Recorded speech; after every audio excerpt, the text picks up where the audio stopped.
Have you ever seen something or heard something that instantly made your stomach drop?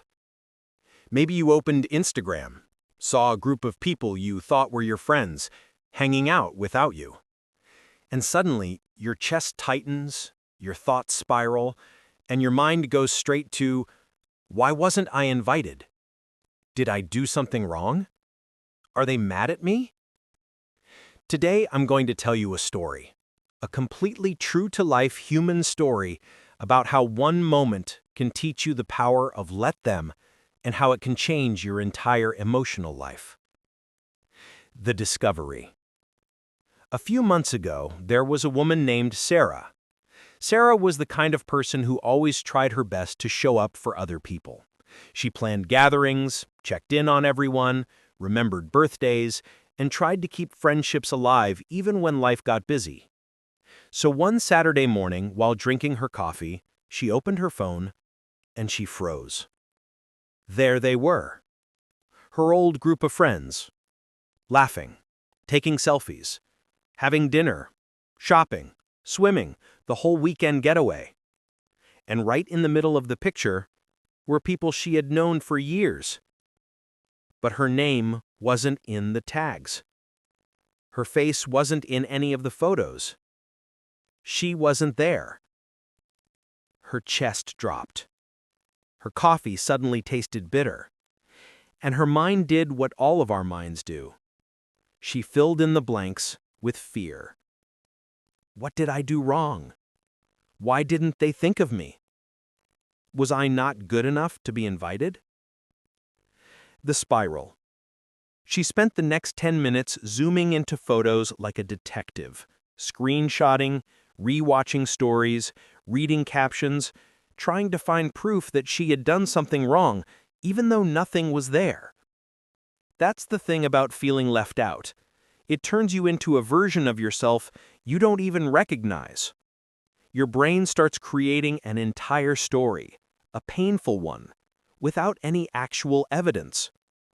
And as she sat there on her couch, scrolling in silence, she felt the old familiar swirl. Rejection, insecurity, confusion, fear.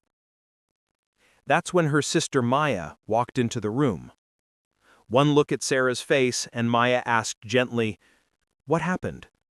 She turned the phone toward her and whispered, "They went on a trip, and I wasn't even invited." Maya sat beside her and said something that shifted everything. "Maybe they just went, and maybe it has nothing to do with you." Sarah blinked, because that idea felt impossible. Nothing to do with her? But Maya continued, "You haven't really hung out with them lately. Life changed. People drift. But that doesn't mean you did something wrong. Let them. Let them go without you. Let them bond without you. Let them make choices that have nothing to do with you."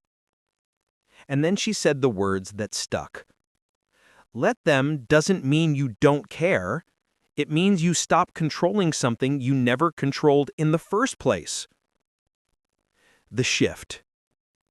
That afternoon, Sarah put her phone down. Every time her brain tried to spiral again, she repeated, "Let them. Let them go without me. Let them bond without me. Let them make choices that have nothing to do with me." And something strange happened. With every "let them," the tightness in her chest eased, the confusion softened, and she realized something deeply freeing. She had been holding on to relationships she hadn't actually nurtured in years, not because she still belonged in them, but because she was afraid of what it meant if she didn't. Here's the truth. Most of the pain we feel doesn't come from what people do. It comes from what we make it mean about ourselves. But people's choices are not personal. People drift. People grow. People choose what fits their life at that moment. And none of that determines your worth. The let them theory is not about giving up. It's not about becoming cold or detached. It's about releasing the illusion of control. You can't control who invites you. You can't control who stays. You can't control who thinks about you.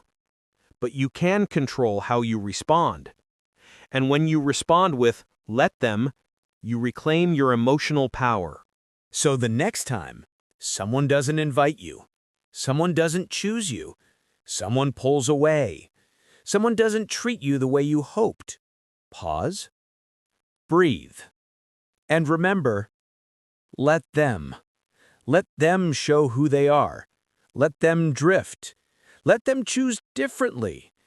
Because when you stop chasing and overthinking and trying to fix things that aren't meant for you, you create space for the people who are. And when you let them be who they are, you let yourself become who you're meant to be.